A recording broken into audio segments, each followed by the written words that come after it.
Salut, c'est Flav. Aujourd'hui on se retrouve pour le 15e épisode des ActuWing. Allez, c'est parti. On attaque avec les compétitions. Tout d'abord, on va parler race avec l'étape du Wingfoil Race Tour qui s'est déroulée en Sardaigne du 16 au 20 octobre. La compétition a commencé non pas par une marathon race, mais par 2 longues distances où les 82 coureuses et coureurs se sont lancés tous ensemble. Fait assez inédit, sur la première longue distance, le groupe de tête a été induit en erreur par une bouée qui aurait pu correspondre en termes de longueur et de distance, et les riders ont donc tourné trop tôt et n'ont pas complété l'intégralité du parcours. Dans ce groupe, on retrouve notamment Oscar Leclerc, Bastien Escoffet, Matteo Dussarp, que des prétendants au top 10 qui commencent donc cette étape avec un handicap assez important. C'est finalement Julien Ratotti et Manon Pianazza qui remportent cette manche. Après les 2 longues distances, Manon est en première position alors qu'elle n'a pas de matos, c'est Oscar Leclerc qui lui a prêté une wing. Elle est suivie de la polonaise Karolina Kuczyńska. Chez les hommes, c'est Mathis Guillot et Julien qui sont devant. Après ces 2 longues distances, la flotte est ensuite répartie en 3 poules pour les manches de qualification. Et ensuite, les meilleurs se retrouvent pour les medal race. Lors du jour 2, le vent est très léger, tellement léger que pour décoller, il faut un bateau pour s'aider.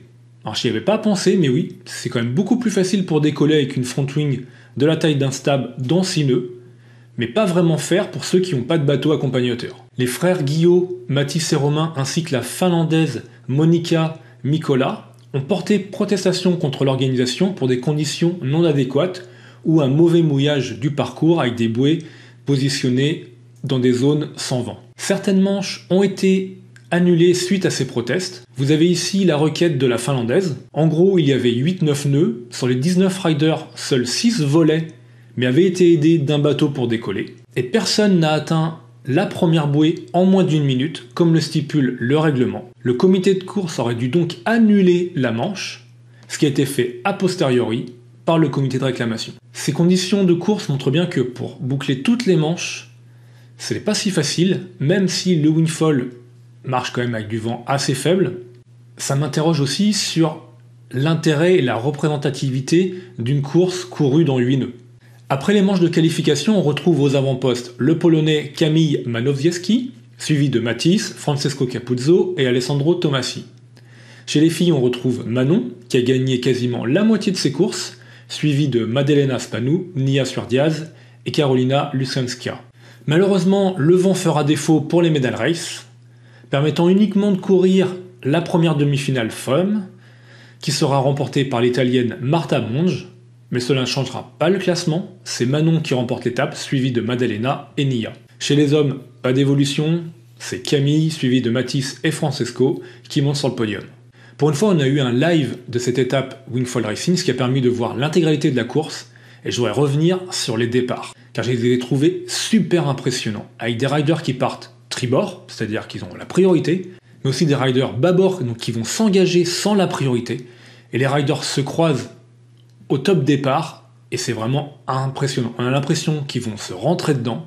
Bien sûr, il y a le zoom qui modifie un peu la perspective, mais quand même, c'est ultra chaud. À chaque départ, j'avais l'impression qu'ils allaient se rentrer dedans. On passe maintenant à la dernière étape du tour vague du GWA qui s'est déroulé à Ibiraquera au Brésil du 19 au 26 octobre. Après sa victoire au Maroc et sa 2e place au Cap-Vert, Cash Berzola était quasi assuré de remporter le titre mondial. Il y avait un seul scénario imaginable pour que Cash ne remporte pas le trophée. À moins que Cash ne puisse pas prendre de vagues en explosant sa wing ou un truc comme ça, je le voyais mal ne pas passer en quart de finale. Mais bon, j'aurais dû aussi dit la même chose de Malo à Darla. Alors qu'il y avait eu une dizaine de rideuses au Maroc, au Brésil elles sont seulement 5 à avoir fait le déplacement, dont Nia qui arrivait au milieu de la compétition directement de Sardaigne. Lors des premiers hits, le vent était très light. Même les riders très légers comme Léon Schild n'arrivaient pas à voler, notamment à cause des planches avec un volume trop négatif. Alors qu'est-ce que je retiens de cette compétition ? Au round 3, on a eu un hit qui avait un air de revanche, le hit 4, où Malo a retrouvé Liam Corali qui l'avait renversé au Maroc. Cette fois-ci, Malo n'a pas fait de détails, 14-6 contre 10,7, deuxième meilleur score de la compétition jusque-là. Le hit avec le plus d'enjeux, c'était le hit 8 du round 3, où Cash affrontait Camille Bouillet. Si Cash gagne, il est champion du monde. Camille n'a pas été en mesure d'inquiéter Cash, qui remporte très logiquement son hit, et donc par là même le titre mondial. Cash a retrouvé ensuite Axel Gérard au round 4. Cash a surfé un peu moins bien qu'à l'habitude, peut-être un peu moins concentré après avoir remporté le titre mondial, et se fait sortir 12,57 contre 13,67 pour Axel Gérard. Au hit 2 du round 4, la malchance continue pour Finn Spencer qui tombe encore sur une pointure en quart de finale. Après cash au Maroc, il affronte cette fois-ci Malo Guénolé. Le score était plutôt serré jusqu'à ce que Malo trouve 2 bonnes vagues en fin de hit, scoré 8,27 et 7,77. Malo passe avec 16,04 contre 12,24. En demi-finale, on retrouve le Brésilien Vinicius Martin contre Malo et le jeune Hawaïen Bobo Gallagher contre Axel Gérard. Les deux Français éliminés prématurément au Maroc allaient pouvoir avoir leur revanche. Malo domine son hit avec 17,2 contre 12,4, scorant un 8,83 et un 8,37. Le score est plus serré pour Axel, mais cela passe avec 13,94 contre 13,03. En finale, Malo continue de dérouler son surf avec 17,1 contre 13,07 pour Axel.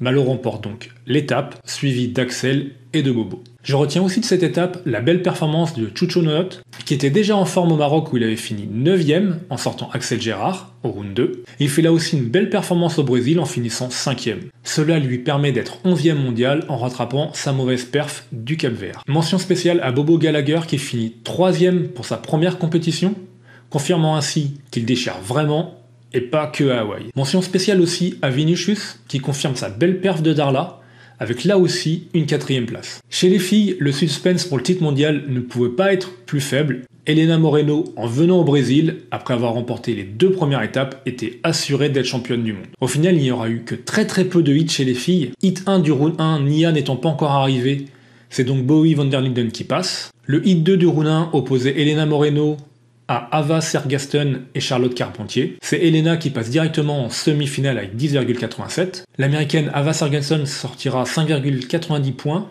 mais ne pourra continuer à cause d'une blessure à la cheville. 3ème hit couru, c'est le hit 2 du round 2, où Nia Suardiaz sort Charlotte Carpentier qui n'a pris aucune vague. Le premier hit, avec du suspense, c'était en fait la 2ème demi-finale, opposant les 2 Espagnols, Elena et Nia. Nia scorera une belle vague notée 6,63, lui permettant de retrouver Bowie van der Linden en finale. Bowie van der Linden aurait pu voler la victoire à Nia, mais sa dernière vague notée 5,7 la laisse à 0,01 points derrière Nia. Le podium est donc Nia, Bowie van der Linden, Elena. Après cette dernière étape, le podium 2024 femmes vague est Elena, Nia et Bo. Du côté des hommes, Cash finit premier, Malo 2ème avec 2420 points contre 2450 points pour Cash. Axel finit 4ème grâce à sa 2ème place au Brésil. Benoît Carpentier finit juste derrière Axel avec 1580 points contre 1590 points. Les prochaines compétitions se dérouleront aussi au Brésil, à Jericoacoara, où se dérouleront les dernières étapes du Tour GWA Freestyle et Slalom du 26 au 30 novembre, mais aussi la finale du Wingfoil World Cup Racing du 3 au 7 décembre. Et ce mois-ci, le trick que je voulais mettre en avant, c'est une nouveauté, c'est le Coconut Flip posé par Xavier Corr. Alors qu'est-ce que c'est ?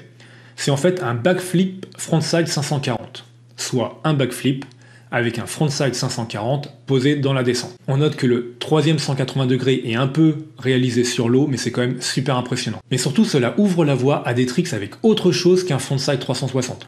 On connaissait les backflips frontside 360, les front flips frontside 360, etc. Là, Xavier ajoute un 180 degrés pour arriver à 540, et on voit que avec un peu plus de hauteur, il a le contrôle pour réussir à poser un 720 dans la descente. On parle maintenant du sujet du mois, et ce mois-ci, je voulais parler du low kite. Alors, qu'est-ce que c'est le low kite ? C'est l'interprétation de la para-wing par gong. Cela reprend l'idée de la barre à 90 degrés, mais cela élargit la pratique au-delà du pur downwind, notamment avec des modèles à double pot. Comme à son habitude, Gong sort directement toute une gamme pour différents programmes. Je vous avais dit que j'étais dubitatif sur la para-wing, je le suis aussi avec le low kite. Je trouvais que les para-wing faisaient produit pas fini, que les ailes étaient un peu instables, que la capacité de remonter au vent était pas spécialement enthousiasmante, mais que j'étais quand même super séduit par l'idée de pouvoir faire du downwind facilement et sans la gêne de la wing. Avec le low kite, Patrice propose bien cette pratique downwind avec l'aile repliée, mais il propose aussi une autre vision, à savoir du surf avec l'aile au zénith. Je n'ai jamais fait de kite, donc je n'ai pas vraiment la compréhension de ce que ça pourrait donner,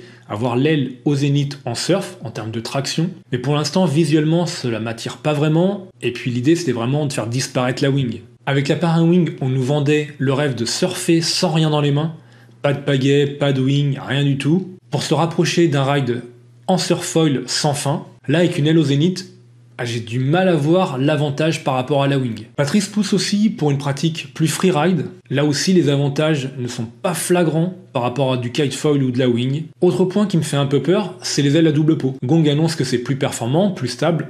Ok, mais j'ai cru comprendre qu'une aile à caisson, lorsqu'elle prend l'eau, c'est la galère pour la faire redécoller. Alors je vois bien l'idée que l'aile ne doit pas tomber dans l'eau, et pour débuter dans les vagues, je le sens quand même moyen. Je vais quand même bien sûr commander tout ce qu'il faut pour tester, et j'espère avoir tort, et trouver plein d'avantages au low-kite. On en reparle bien sûr rapidement sur la chaîne. Les nouveautés Matos Gong. En tant qu'ambassadeur, chaque mois, je vous présente les nouveautés Matos Gong qui ont retenu mon attention. Et ce mois-ci, c'est bien sûr la gamme de low-kite. Elles sont pas encore disponibles, mais on a pu avoir quelques infos sur cette future gamme de low-kite. Il y aura donc une Neutra en simple pot pour un programme vague avec l'aile repliée, ce qui ressemble plus à ce qu'on a vu actuellement à la Parawing. Il y aura aussi une Droid à double pot, donc à caisson, pour un programme plus polyvalent, freeride, freestyle, vague. Il est annoncé qu'on peut aussi replier la Droid. Et la dernière aile de la gamme, c'est la Pulse, avec des lignes plus longues pour un programme plus freeride, plus performance. Maintenant qu'on a pu apercevoir la gamme de low-kite, on attend les prix. Merci d'avoir regardé la vidéo jusqu'à la fin. Si ce n'est pas déjà fait, je vous invite à vous abonner et à mettre un gros pouce bleu. On se quitte comme d'habitude avec la vidéo du mois. Ce mois-ci, c'est une vidéo qui nous rappelle que même les pros se prennent des grosses boîtes et que c'est nécessaire pour progresser. On se retrouve la semaine prochaine, mardi 18h15 pour une nouvelle vidéo. D'ici là, je vous souhaite plein de bonnes sessions en wingfoil et je vous laisse sur ces images de la compile des pires crashs en wingfoil par la chaîne Wingfoil Daily. Allez, salut!